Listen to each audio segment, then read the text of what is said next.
A lot of people use ChatGPT, but the reason why the company's called OpenAI is because that means it's an open source. Now, what does that mean? That means if you're a developer, you can actually take their technology and you can create your own AI that can do things that even ChatGPT can't do. What? Hey, what's the name of this f***ing show? I Talk Great. I Talk Great.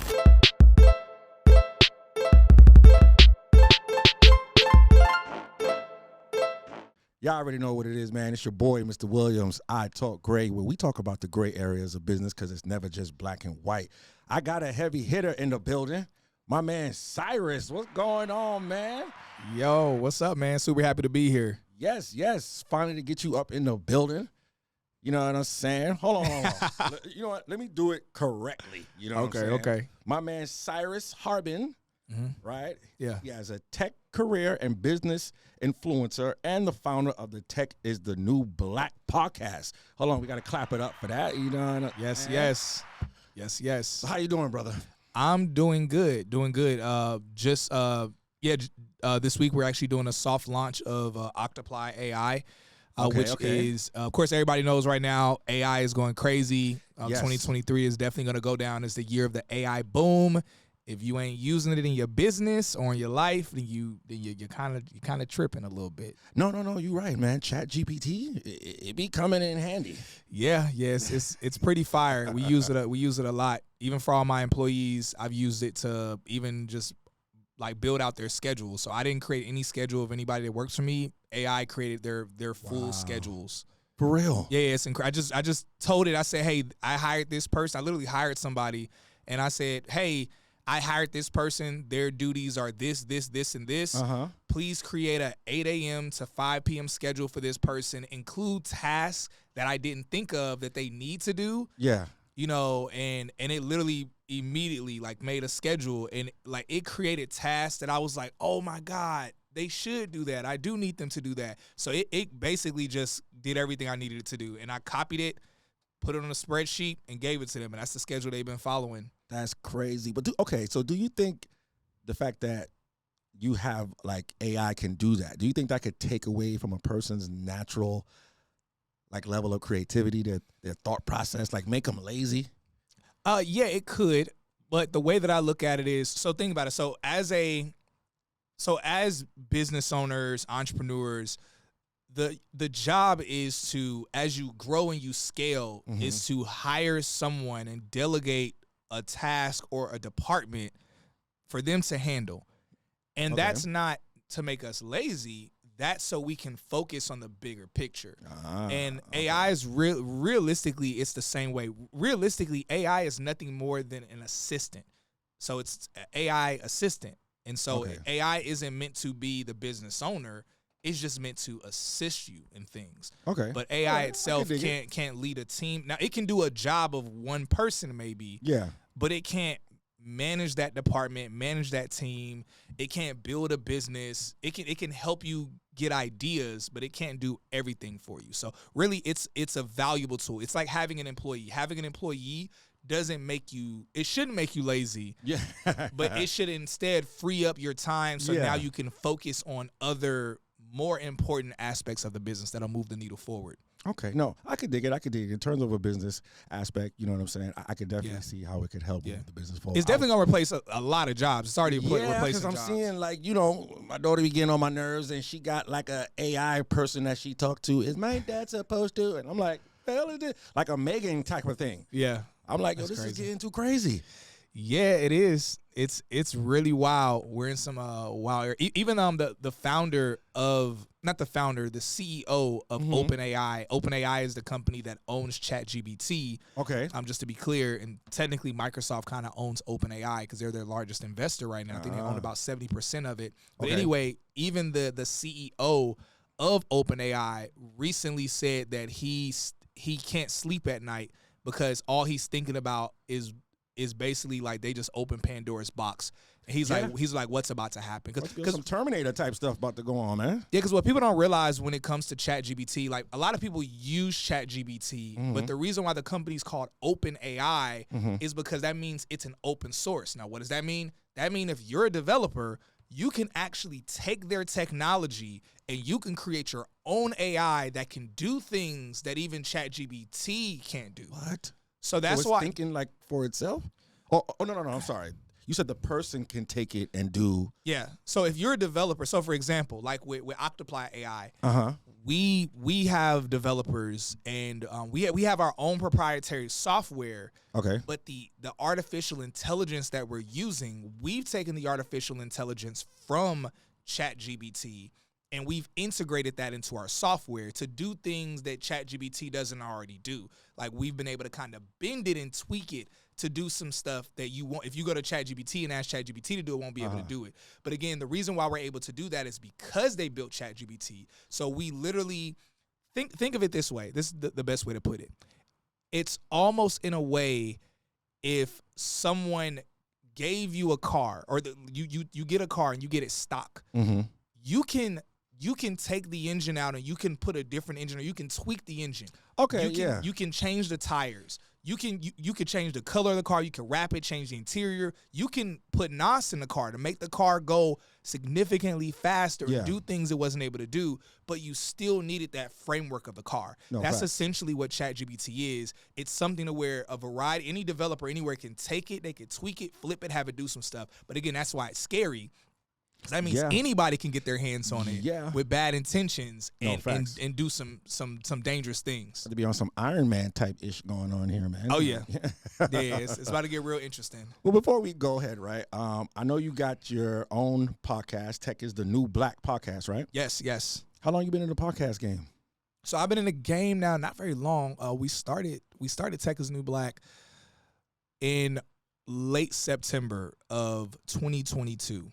Okay. Yeah. So it just grew really fast. Yeah, so it's been thing, man. It's been really incredible. So so initially I got into the tech industry and I don't have a college degree. I didn't go to college, nothing like that. I did a tech boot camp and I was able to break into the industry pretty fast. Okay. Boot camp was just a few $1,000s. I got into the industry and at first it took me a few months before I started talking about it online because I was kind of like blown away. I was like, yo, this industry is crazy. And then eventually I started talking about it online and I was telling people, because I went from Lyft driving, so I got my first job and I was making $90,000. And I was telling people like, hey, y'all, I make. You don't jump from this to this. Hold on 1 second. Sorry. I didn't mean to cut you. So you said you was a Lyft driver making $90,000? No. I was a Lyft driver. I did the boot camp. And then when I got my first job in tech, it was a $90,000 job. Oh, okay. That's a major shift from driving Lyft to making 90 bands? Yeah, 90 bands. And that's small money in this industry. Like, so it was 90 bands. And I started talking about it online. And then I'm very transparent. So I was talking online and I was telling people, I said, hey, I'm about to leave this company and go to another company to make more money. So I was at that company. It was a great company, but I was at that company for about 6 months. And then another company came along and they offered me $157,000. Wow. So in 6 months, I went from $45,000 Lyft driving to 6 months later, well, technically 8 months later, but 8 months later, making $157,000. And then I was at that company for only 2 months. Another company came and they hired me on for $230,000. And then around that time is when I started the podcast, because at that point I was I was making good money working remote, and from talking about tech online, I was getting certain brand deals and affiliate deals, and I was like, well, okay, I have more money than what I need. I was like, let me take this money, start a podcast so I can interview other people in the tech industry that are making millions, and they can give everybody the game, and we could just kind of talk about different ways to get into the industry and make a lot of money really fast. That was a dope avenue to get into, man, because I'm not even going to lie to you. If you're going to be down here July 30th to the 31st, man, your boy done partnered up with the Social Proof podcast. Oh, yeah, man. Shouts out to Social Proof. Yeah, man. Shouts out David Shan. It's going to be one of the biggest podcast summits out here. Anything you want to learn about the podcast game, you know what I mean? Yeah. You need to be out there because you could definitely give some sauce about the podcast game, anybody that wants to actually get in it. Yeah. And right now, if you use the code 15Williams, you can get 15% off when you use that code. So you just got to go to the podcastsummit.com. Yeah, y'all do not miss out on that, y'all. I'm Yeah. definitely gonna be there. That's because I never told people this online. I took David Shan's podcast course Really? way before I started the podcast. So I took it too. I took his course, and and like 3-4 months later, I ended up starting Tech as a New Black. So that I think that's the only podcast course I ever paid for and did. Every other thing was just kind of free information I was finding online. But yeah, I took his course. Yeah, no. It's very insightful. Yeah. It could get you on your way. But before we don't just jump right in, just head first. Where you from, man? Bro, I'm from Gary, Indiana. Gary, Indiana? Yeah, Gary, Really? Indiana. Yeah. Well, I thought you were about to say the A or something like that. Well, so I lived in Atlanta most of my life. So I'm a Georgia boy. I lived in Atlanta most of my life, but I was born in Gary, lived in Gary for some years as well. But so I'm a dual resident, so I still have my condo in Atlanta, and of course I just moved out to Brickell, Miami. So I go back and forth. Like I'll be back in Atlanta 2 days from now. Okay. So you said you're from Indiana. Yeah. All right. So now I thought I saw something where you said you was homeless. Oh yeah, I've been homeless a couple times in my life. Okay, so yeah. How does something like that happen? What happened? Did you go to college? Or what you do when you got out of high school? So after high school, I actually went straight into the Marine Corps. So I served in the Marine Corps for 6 years. Okay. And I went because I didn't really have a plan, and I wasn't living with my parents. Like I moved out on my own around like the 10th grade. Really? So yeah. So I was out on my own. Oh, he's just saying. What make you move out on your own in the 10th grade? Man, it was a combination of a couple things. Like one, my family just didn't have a lot of money, and just transparently, they were kind of like, "Hey, we're moving to Florida," and this is when I was in Georgia, and I was like, "Man, we had just moved back to Georgia from Ohio." I was like, "Yo, I've only been here for 5 months. We just came from up north to here. Now we going." I say, "Yo, I said, can we just settle?" And then they were like, "Well, you could stay. We're going to Florida." And your mom and your pops. Yeah, mom and step pops. Yeah, step pops. Okay, yeah, so they went out to Florida, and I stayed with some neighbors for a few months, but around that time I wasn't like no hood dude. It wasn't that type of thing. You wasn't thugging. But I was still throwing a lot of hands. I was fighting a lot. I was getting into a lot of fights.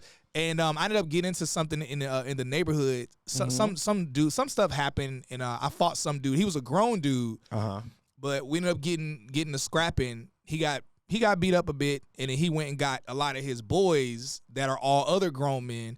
They showed up at the house I was staying at, which is now my godparents. It was their crib. Yeah, and they showed up with their guns and everything, and they was like, "Yo," and so my godparents turned to me. They said, "Cyrus, we love you. You gotta get out. You got to go." They was like, "We got kids here, and you bringing drama here." Yeah. And so that kind of like woke me up. But after that, I ended up getting a roommate who was in the same neighborhood.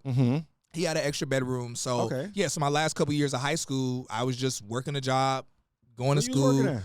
It was a soul food joint. Granny's Soul Food. Shouts out to Granny's Soul Food in Austell, Georgia. So you was just thugging it, going to school, handling your thing, probably not even realizing how that kind of living was shaping you for where you at now. But before we get there, right? Okay, so you said you got out of high school, you went to the Marines. Yeah. So why you ain't a popo or maybe why not the feds? Yeah. You know what I'm saying? No, so I went to the Marine Corps because realistically, I was so unprepared I didn't do my SATs, like, cause I missed so much school, so I didn't even know when I was supposed to take my SATs, because I was living on my own, just with a roommate. Yeah. So it's like, you're a young boy. Like I'm surprised I even finished high school on time. That's good, though. That's good. But I missed so much school that I was not prepared for college. I didn't fill out anything for college. Yeah. So I was in ROTC. A lot of tech recruiters, not tech. God, that's such a habit. Tech recruiters. A lot of military recruiters were reaching out to me. Okay. And I joined the Marine Corps because I wanted to show people. I was kind of thuggish, ruggish. I was like, I'm gonna go to the hardest branch, which was not the smartest thing to do, but I did it. But but no. Being a cop after that, no, there's no way I could have did that. No way. But it disciplined you though, the Marines. Yeah, it did a lot. It did a good bit. The Marine Corps crazy. People do not realize. Oh my God, who's that dude? How crazy the Marine Corps is. Yeah, David Goggins. He was doing some crazy. I think he was a SEAL though. He was okay. But Navy SEAls train with Marines. That's what people don't realize. So like Marine Corps is something different. It's something different. Okay. But I will say this, it pushed me to my limits to where it at least showed me like, yo, we're much more durable as human beings than we think we are. Like we're incredibly durable mentally, Facts. physically, because they broke us so many times during Marine Corps boot camp. They broke you over there, huh? Yeah, they did some wild stuff to us, and it really showed you for you to come back. Yeah. It's like, whoa, like you could really come back from anything. You could really do anything. Okay. You know, if you really want to. So I would say it definitely did that for me. Okay, Yeah. so you're done with the Marines. Yeah. What you're doing now? I saw you was in some poetry. Like, what's up? So there was a lot. So in between Marine Corps, I eventually became a poet, and I was a full-time poet for a while. Okay. And I was doing my thing. Wasn't making a lot of money. I definitely looked like I was popping because everybody see you traveling here, You traveling. was grand popping. You getting flued out, all that stuff to perform at events. I actually opened up for Migos, opened up for Dej Loaf. I was at a lot of conferences, huge events. Okay. But it's like, it was making like a $1,000 here, $1,000 there, selling some T-shirts. It's like it wasn't like real money or real emotion. Yeah, I was still living in the hood in Atlanta. I was the place I was staying at. I ain't have any emotion going on. And then eventually got certified as a relationship and life counselor. So because of course, because that kind of correlated because a lot of the Barry events. Jackson type ish. Ah, man. I wouldn't say I was like Kevin Samuels. It wasn't You was more that. like Kevin Samuels. Nah, I would say I spent a lot of time calling both genders out, but for the sake of all of us stepping it up. Being like, yo, men, we need to step it up. Ladies, y'all need to step it up. Yeah. So I wasn't trying to do it this side versus that side, but that was even tough because, whenever you call men out, men will say, oh, you a simp, you a Derrick Jackson. And when you call women out, oh, you a Kevin. So it's like no one wants to be held accountable for nothing. Between that, not being able to do speaking engagements because the pandemic hit. Mm-hmm. So that kind of like that's when I realized, yo, I don't really have any money for real because when the pandemic hit and I realized I was struggling to get speaking engagements, and then one day I had to sit down and I had to really look at like, okay, what am I fighting for? Like, how much am I actually making as a man? And this is around the time I hit 30. So I really started thinking like, what have I accomplished as a man? It's like, yo, also, women typically as they get older, they have more demands. So in my 20s, I could get away with my charm. Yeah. And once being you hit 30, they don't care about that. Gotta be right.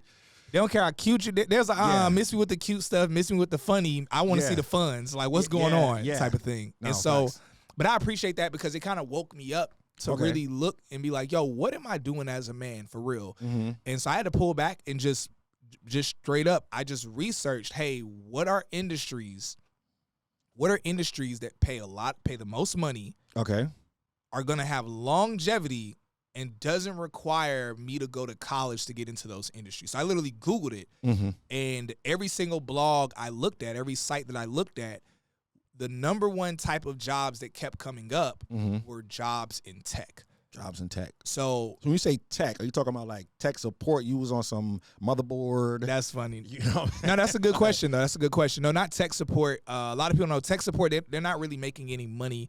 So really? IT cats ain't making no bread? No, they're not. No, you're not going to meet any tech support people making like $120K plus. And that's no insult. That's actually insight, like for y'all to realize, like, yo, because I'm all about helping people avoid like the BS money or the BS jobs. It's like really like where the real money is at, where the real motion is at. And so so the tech industry, specifically the software industry, because of course tech could be hardware, but the software industry, specifically what's called SaaS or software as a service. So think of Zoom. Zoom is software as a service because they're a software that provides a service where you can do the Zoom meeting rooms, or if you need to use their app to use a phone or place phone calls and record the calls, transcribe the calls. So they're a software as a service that you pay a monthly fee for. Okay. Now, us as individuals, if we want to sign up for Zoom, let's say we could probably get a $20 monthly Zoom account to have the Zoom meetings. Yeah. But a corporate, like a company, if they go to Zoom and say, hey, we have 500 employees, we need a Zoom meeting room account where all of our employees can meet every single day. Mm-hmm. That package ain't $20. That package is more like $50,000, $100,000 a year. Okay. So what field does that fall into under tech? yeah, so that's tech. That's software as a service. Also, that's what that is. Okay, Yeah, okay. so that's you what I mean. went So, over, so that's a company. Obviously, that's a tech company. But of course, all these companies are tech companies. You know, Apple, Netflix, Google, Microsoft. You know, we go down a list. There's a crap ton of tech companies. TikTok. All of these are tech companies. Mm-hmm. But typically, they sell to businesses. But the packages they sell to businesses is the real money. That's why all these companies are billion-dollar companies. Because first off, they're not doing a little $100, $200 transaction. They're doing a $100,000, $200,000 transaction. And it's not a one-time transaction. It's a annual recurring. So every year, they're like renewing. People are renewing those contracts. Yeah. And all they're doing is gaining other contracts from other companies. So that's how these companies end up becoming like, you know, multi-billion-dollar companies because like their deals are massively huge. It's B2B primarily. Okay. And so the tech. Sorry. Where are you taking this type of course at? Oh, so the boot camp. So there's a bunch of different tech boot camps. So let me pull it back. So when I look to get into the industry, first off, I looked at a variety of different jobs in tech that don't require you to be technical because I'm not technical. To this day, I don't know how to code, program. I'm not savvy with APIs or any of that stuff. Okay. So there are what a lot of people don't know. 47% of jobs in tech, the six-figure jobs in tech, 47% of jobs in tech are considered non-technical roles. Wow. So they're roles that, like, you don't have to be techie to do the job, and you could be making.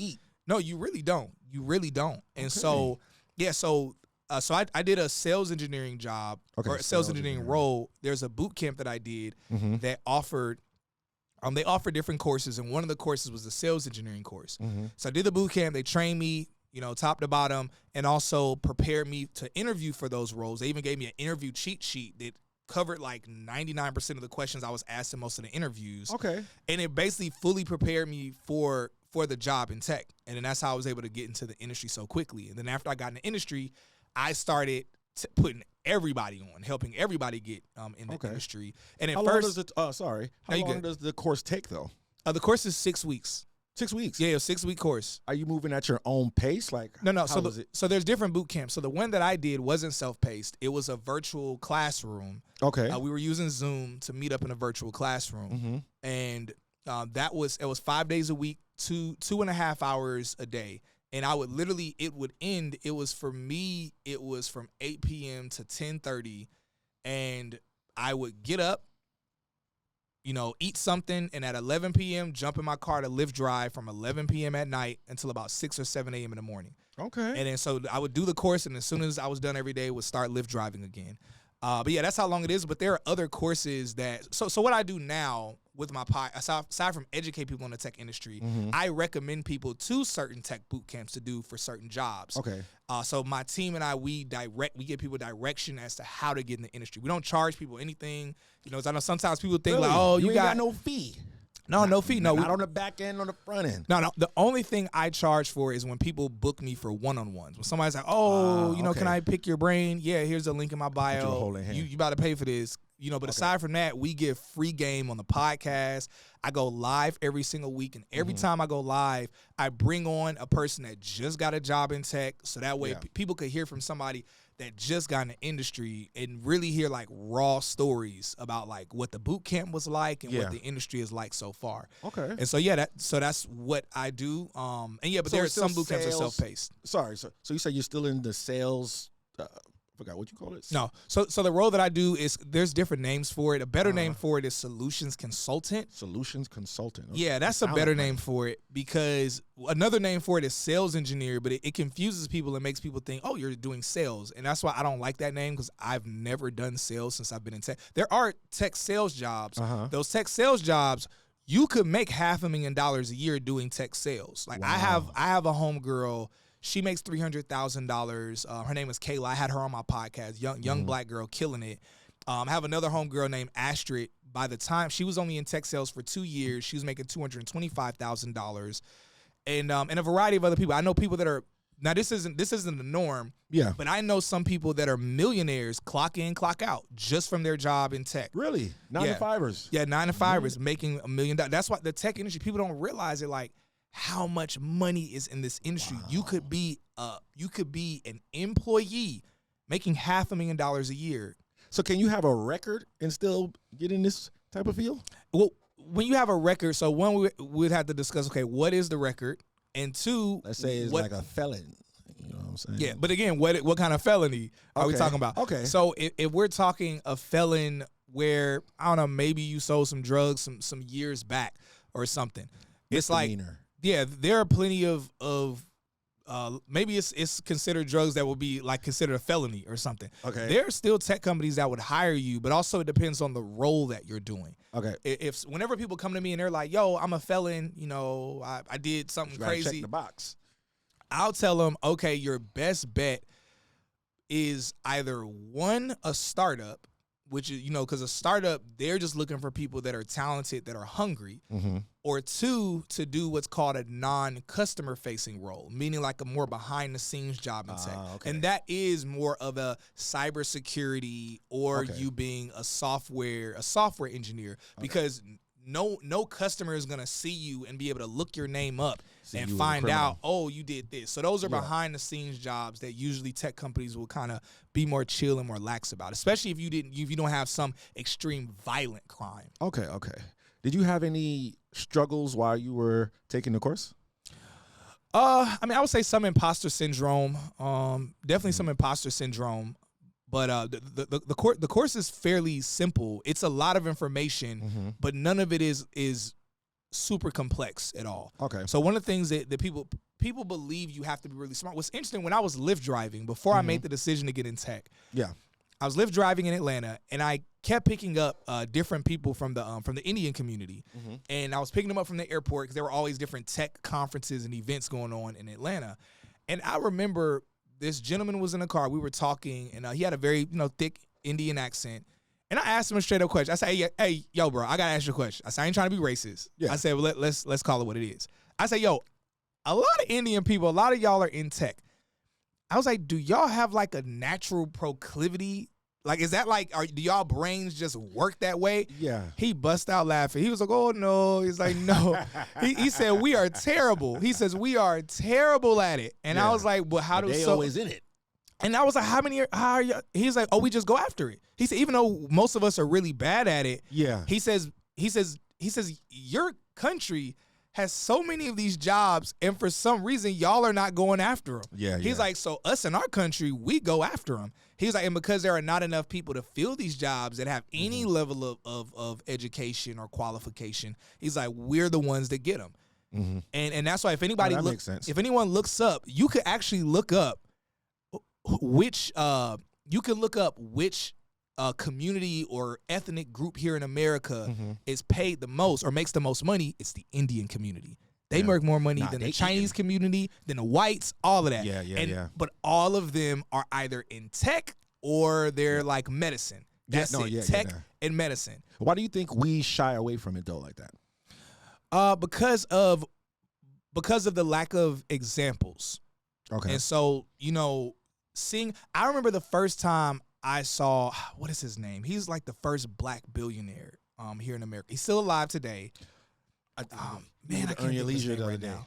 Man, but I remember the first time the only time I ever saw him on stage, it was this weird, I felt my brain trying to process this black man is a billionaire. Like my brain was like going crazy, and all he was doing was just sitting there and talking. Yeah. But and so I know that one of the things is, of course, representation.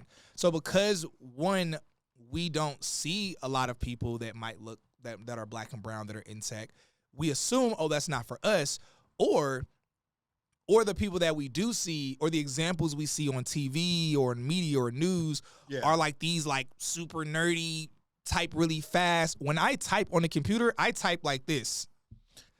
Like really? that. You ain't got the speed with it. $250,000 salary in tech going like this. And so it's like, Yeah, but again, it's an assumption that you have to be that way, which that's not true at all. Even if you are a coder or a programmer, I have homeboys that are programmers and they're top level though. They're like CTOs and stuff, making over $500,000 a year, and they are. People say nigga on the podcast. Yeah, you can. Okay, they some real niggas. They some real niggas, and they are making so much money, and they're killing it, and they know their job well. But you would meet them and not even think that they work in tech. But how were you able to stay focused with being in this new field that you've never been in though? The money. No, I'm just playing. No, I'm just playing. No. So hey, we ain't mad at that. Now I would say stay focused. So it's not really that. I mean, you do need to be. I say this. The things you need to be disciplined. Okay. You need to be hardworking, and you need to be competent. Not a genius, not even smart. You just need to be competent. Okay. I know a lot of dumb people in tech where it's like, yeah, you are a dummy. But it's like you are a dummy. Yeah, but it's like, but they're still able to get the bag because they're hardworking, they're disciplined, and because like it's like by their third or fourth time reading something, they finally get it. Like, okay, that's what it's saying, type of thing. Because everybody learns differently. You know, you got some visuals. Yeah. Then you got people that read or hands-on. I'm more hands-on. I ain't gonna lie. I went to ITT Tech back in the day. Yeah. You know, I was like, okay, I think I could get into computer programming. And the teachers, they were only catering to the Jamaicans in there that knew everything. Oh, wow. I couldn't catch on to nothing. There was a lot of coding and all of that type stuff, and it was going way over the head. Yeah, I'm trash at coding. It's a lot. I ain't going front, bro. It really is. Okay, all right. So after the course is done, right? Yeah. How long does it take to get a job? Were you getting no's? So that's really up to you. Yeah, you get a lot of no's. I received well over 100 rejections. Wow. Yeah, because I was applying aggressively. So they don't help with job placements, the boot camp that you went to? So there are some that do. Okay. So there's one boot camp. There's one boot camp that I recommend to people that does offer job placement. I guess I'll say their name. I usually shy away from saying boot camp's names if they didn't pay me for sponsorship or for promoting them. Because that's how y'all got to move. You got to cut that check. Don't be giving no free marketing to people. Facts. Nevertheless, I'll say this. So yeah, any of the boot camps that I recommend to people, I do have discounts. So if anybody's ever like, okay, I checked it out, I want a discount, literally just hit me up or link in my bio or whatever, and you'll see the discounts there for the boot camp. But there's one boot camp that is self-paced, and that they do assist with job placement, which is Course Careers. And now they don't guarantee job placement because they have a limited group of companies. But again, like the boot camps that I recommend and the courses, the roles are usually in high demand. So you don't need a boot camp to give you job placement. But that being said, usually it is a grind when it comes to getting a job. It's a very simple process. And again, this is what we help with Tech as a New Black, and this is what I do, where I give people just a breakdown as to how to get a job as quickly as possible. Because, of course, I got a job in 2 months. Most people get jobs anywhere between 3 to 5 months.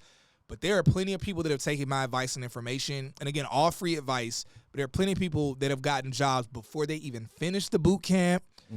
Or like within the first month of completing the boot camp. But again, I personally applied to well over 300 companies. I was applying to about 10 to 20 companies a day. And I was applying to the companies. I ended up coming up with a whole kind of flow where I would apply to the company. After applying to the company, I would add the company. I would list them in a spreadsheet that I had. Then I would reach out to the recruiter on LinkedIn. I had like a whole flow and a whole system it took me like, I'm gonna be real, it took me like 2 to 3 hours a day for that, and including interviews and stuff for that 2 months it took me to get my first job. And that's part of the reason why my team and I, we've created Octoply AI. It's a AI assistant. It's a staffing and career assistant. So it does career assistant. Yeah, staffing and career AI. So Octoply, it applies to up to 100+ jobs a week for you. If you don't have a resume, the AI will create a resume for you. Really? If you have a resume, it'll update your resume, and when it looks at it chooses each company to apply to. It does all the applying, but it doesn't just apply. It'll look at the job posting, look at your resume, and it'll reword your resume to be more accurate to that job posting. So that way you'll rank higher as a candidate and get more calls for interviews. Wow. It does everything for you to get a job aside from you interviewing. You have to interview, of course. So y'all created this? Is it an app? So it's a website. It's a website. Eventually, we're gonna do a rollout for an app. Okay. Yeah, but we created it. It's myself, and it's a small team. So it's a merger of two different softwares. So it's two guys that know that they own their own tech companies. Yeah. And we were all talking about AI and talking about what it is that I do, where I help people get in tech. And we were brainstorming, and we're like, man, what's something that we could do with AI that would help people? Because AI right now, everyone sees it taking jobs away. We were like, what could we do with AI that could get people jobs and help them perform better? Okay. And then that's when we talked and we came up with Octoply AI, where we're like, AI, again, it's a staffing and career assistant, because one, it helps you with getting staffed at like a high paying job in tech.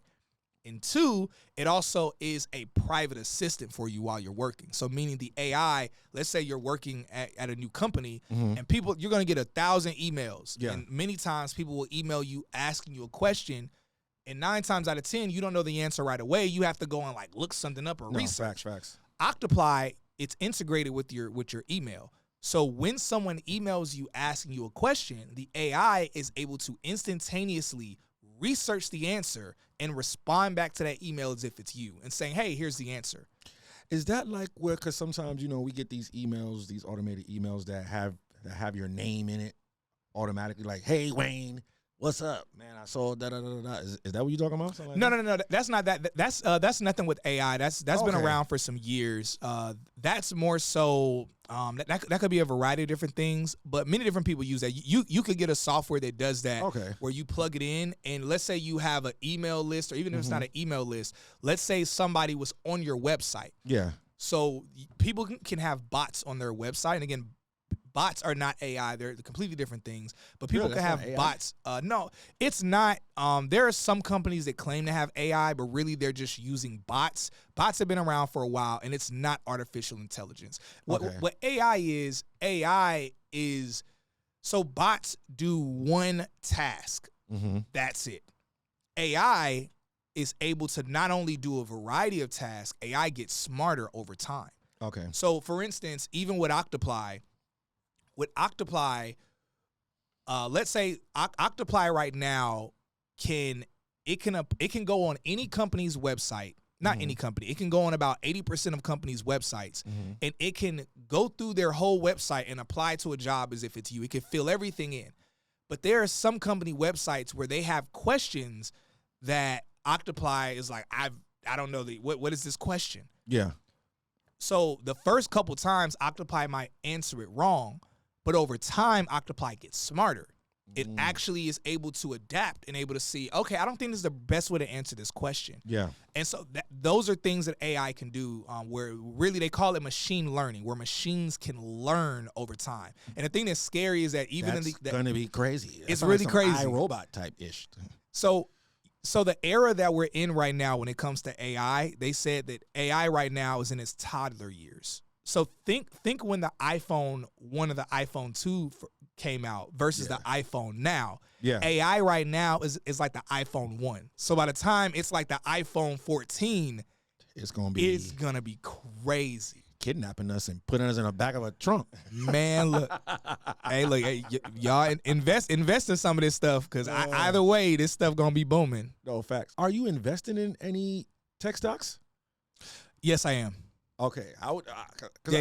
I'm not sure, because I'm like, okay, you said you're not techie, but I'm like, okay, did you educate yourself on the actual tech world to invest in? Oh, I'm a huge business nerd. Okay, so I'm obsessed. Like if you look at my YouTube algorithm, all you will see is business news, tech news, what's happening with all of these companies. Okay. So even though I'm not techie in terms of like knowing how to build everything myself, I understand most of it. Okay. And I know what all of these companies are doing. I keep up with all of these companies because I'm a huge business nerd. So yeah, I'm definitely invested in them. Okay. But just like Warren Buffett or many other successful investors, they don't invest in anything they don't understand. No, facts. So I invest in what I understand, and of course, what I see as having longevity in the world. Okay, no, that makes sense. Yeah. Are there any good like tech communities to get into? Oh yeah, Like definitely. networking events, things of that nature. Oh man, yeah. There's a lot of great communities. So one, the Texas New Black, we have a community where of course we answer questions, we assist people, and also we have a completely free newsletter where every single week we send out a list of different tech events that are happening. Okay. But outside of that, a homeboy of mine by the name of Jared, he's the founder of Big Tech Energy Podcast. Shouts out to Jared. He has a really dedicated community. He's been in the tech industry for about 15 years, and he's very well connected. He has a phenomenal community. But then when we talk about tech events, so one, I guess I can announce this because by the time this episode drops, we'll probably have our promo out. So one, we are about to have a tech event on a mega yacht. The Texas New Black is. So that's going to be happening in September of this year. That's going to be major. That's major. We're very excited about that. But outside of us and Tech is the New Blacks events, there are a list of others, whether we're talking Black Men in Tech or Render ATL. I was just hosting at Render ATL. Shouts out to Render. There's also Afro Tech, which is people kind of call it the Super Bowl of tech events. So there are. I'm going to be in Dallas next month for Cyber Hero Con. I'm going to be one of the speakers there at that tech conference. So yeah, there are at least somewhere around like 60, 70 large tech conferences that happen every year in the U.S. Okay, so it's a good space to get into if you're not familiar.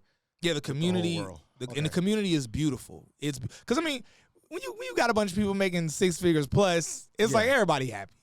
Everybody happy. I thought I saw you put up a post, right? Well, not thought. I know I saw it. I don't know if I'm misquoting or not. You said you don't really experience much racism as you're rich now. Oh, yeah. Explain that. That's interesting. Of course, you always got to be careful because people get sensitive over that stuff. Yeah. I ain't on no O.J. Simpson type of stuff.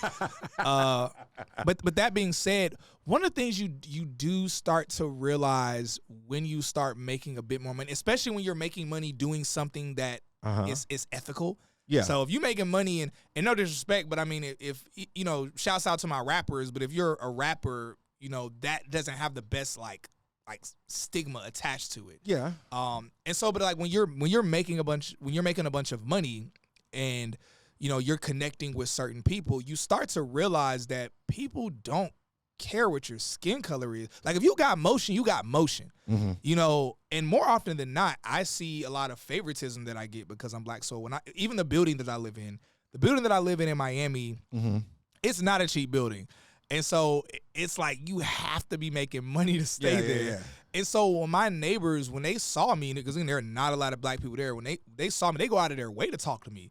Because they're like curious, like, what does this young black dude do that he can stay here? Yeah. So they'll go out of their way to want to get to know me and see what I do, and they want to connect, they want to network, they invite me to things. So you see more often than not when, and again, I'm speaking generally, but when people are doing really well, you reach a certain point where the only reason you want to make more money is just to play the game. Okay. So it's like, of course, like most people are in survival mode. And then you get to a certain point where there's like a certain kind of bracket to where like you're semi-comfortable, but not really sure if you're okay. And then when you kind of push past that threshold, and that threshold is kind of different for most people. For some people, that threshold might be 200,000. For some people, 500,000. For some people, 10 million. Yeah. But once you're at a place to where you're like, okay, now I'm just making money just for the game of it. Okay. Just to keep score. It's like you'll notice that people that you're connecting with, when they got stuff going on, it becomes, people are way more collaborative.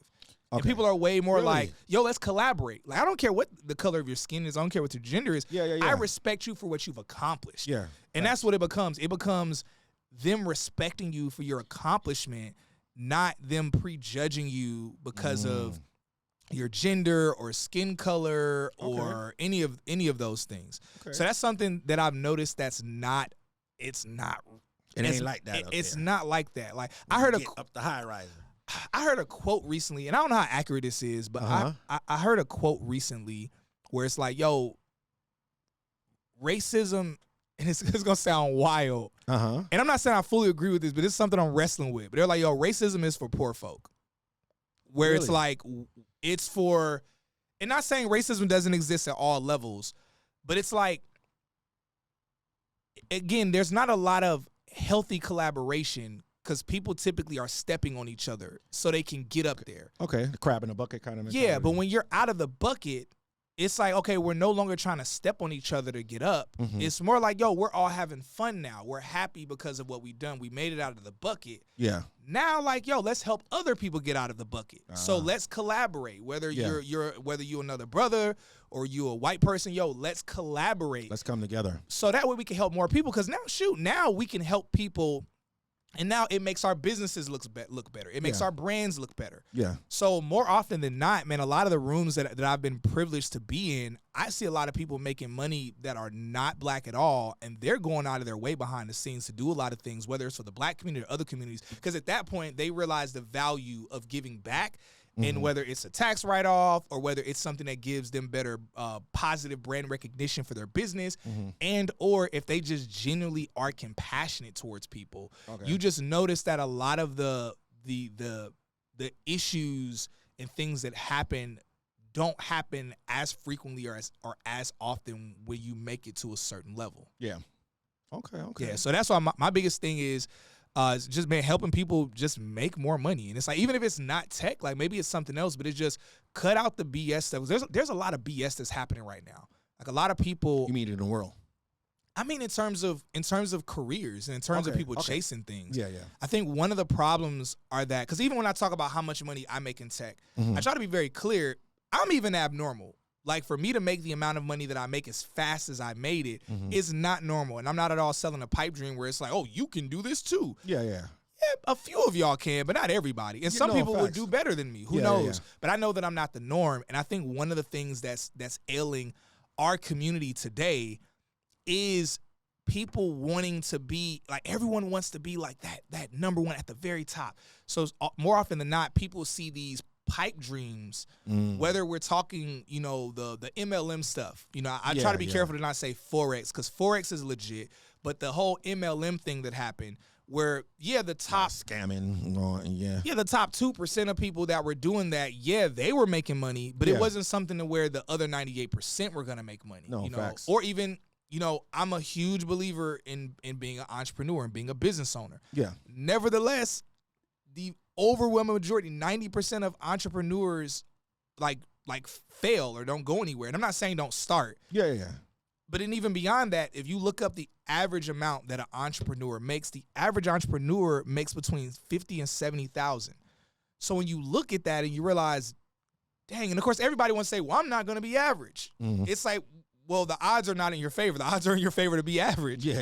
And so that's why I try to direct people towards industries that, even if you're average, you're going to make a lot of money. Yeah. And that's what the tech industry is. The average person in tech makes $100,000.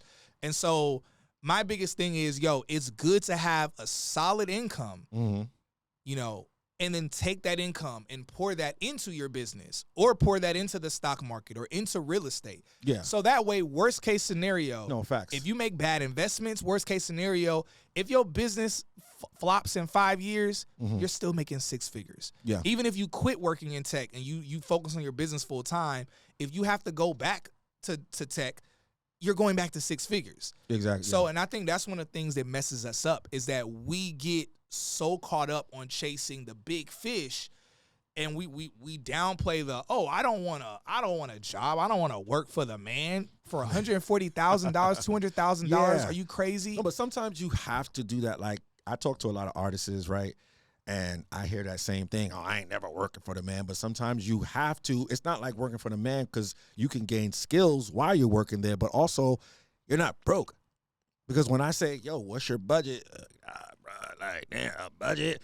Yeah, exactly. But if you was making some money, then you'll be able to invest in some branding. You'll be able to invest in some ads or look good when you're coming on the scene. You know what I'm saying? Yeah. So I look at it different, I also think there's a lack of humility Because let's be real, like when you have a mentality, oh, I don't want to work for nobody, even when you're a business owner, you work for someone. You're working for your customers. Yeah. If anything, it's harder working for customers because customers could be rude to you. Exactly. Your boss technically can't be rude to you. If you're at a decent company, your boss still has to, your boss might have an attitude, but they still have to bite their tongue.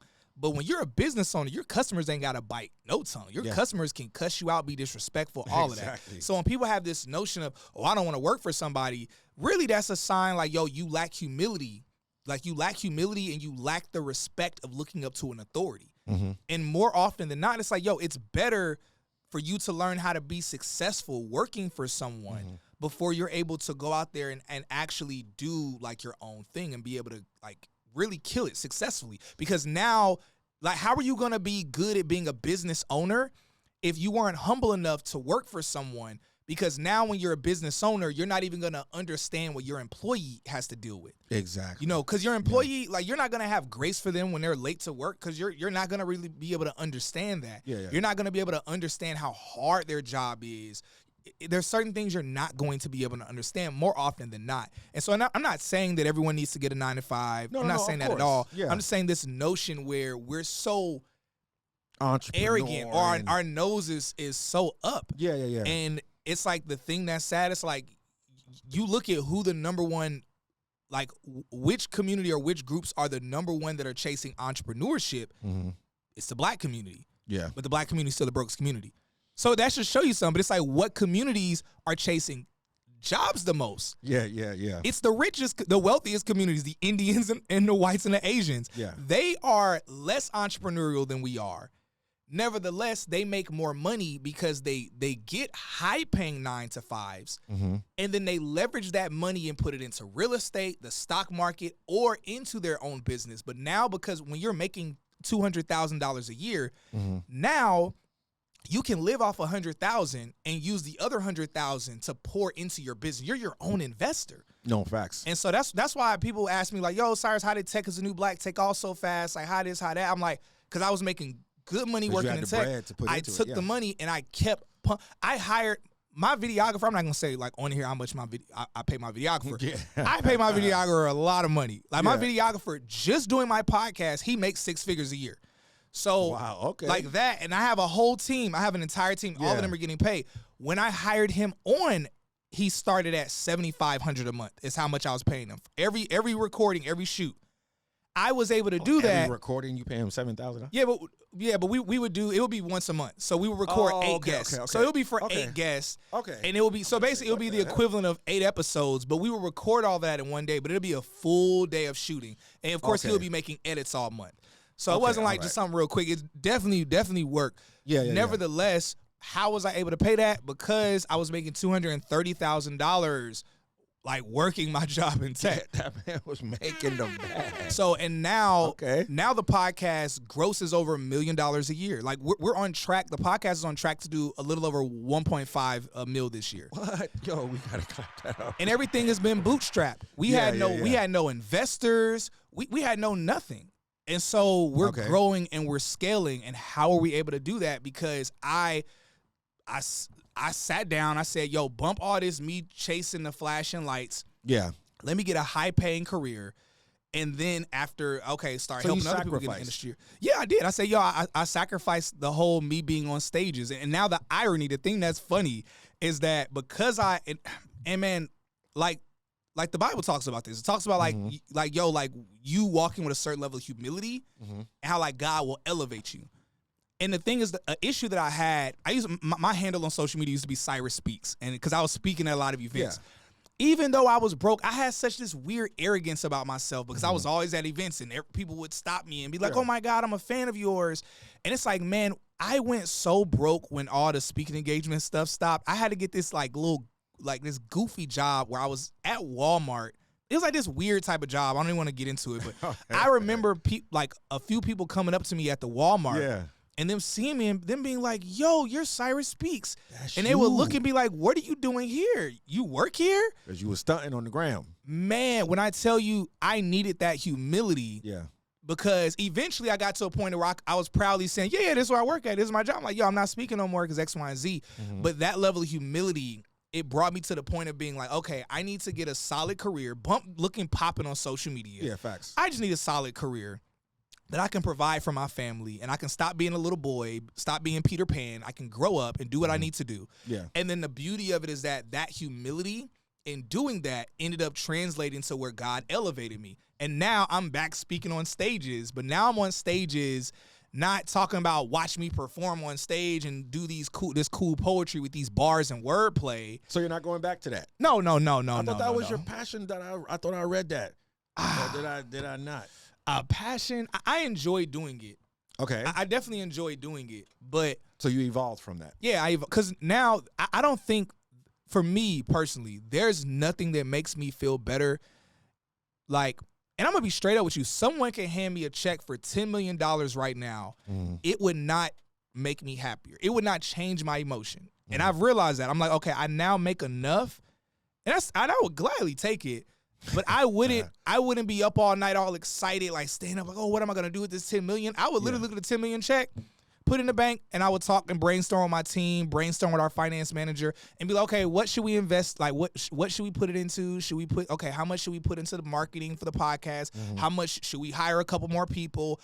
I would just look at how to spread the $10 million into things that are gonna continue to grow what I'm doing. I wouldn't change anything up. Okay. But the thing that brings me joy right now is getting messages of people getting into the tech industry and people messaging me saying, yo, this changed my life. I was doing this. Like, that's the thing that makes my eyes tear up is seeing other people. Because once you're winning, you want to see other people win. Man, when you're genuinely winning, yeah. And again, when you realize that, okay, winning more is just a game. At this point, making more money is just kind of a way to kind of play around and be like, oh, could I get to 100 million? Yeah. Let's find out.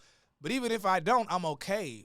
But what I'm not okay about is not helping other people get to the bag as well. Facts. And so that's really what it's all about. So now when I'm at events, I'm on stages, I'm on podcasts, I'm like, yo, I'm going to talk about this stuff. There are a lot of things I enjoy talking about. I enjoy relationship conversations. I enjoy theology conversations. I'm into all of those things. But at the end of the day, I realize, okay, what am I able to talk about that's going to help people right now? Correct. And I'm like, I feel you. I don't think it's relationships. Yeah, that's all that's subjective. It's like I love God, I love Jesus, I love talking about that. I'm gonna talk about that. But the thing that I know that I'm able to help people with right now is being able to either get in the tech industry or just make more money in general. And that's what I love, seeing people win more. Yeah, and y'all need more money. Stop trying to front. Oh yeah, man, this has been good, brother. You know what I'm saying? Thanks, man. You dropped a whole lot of jewels today. You know what I mean? Yeah, appreciate that, man. No, of course, man. So let everybody know where they can find you at. Yeah, definitely. So y'all can find me typically everywhere. So if it's for Tech is the New Black, you can find us on all major podcast platforms or audio platforms, as well as YouTube. For myself personally, I'm on LinkedIn, Instagram, Facebook. I'm everywhere except for Twitter, and my team is about to start posting me more on TikTok.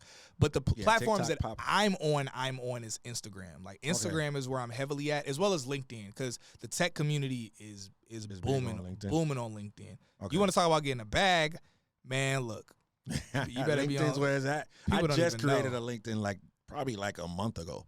Yeah. LinkedIn is popping. People don't realize it, because LinkedIn's popping. You can get a bag on there. You get a real nice bag. Man, you heard what he said, man. Yo, and I tell people that all the time. You got to spread your stuff out on different social media platforms, because you don't know which one you're going to pop on. You really don't. Work differently on all of them.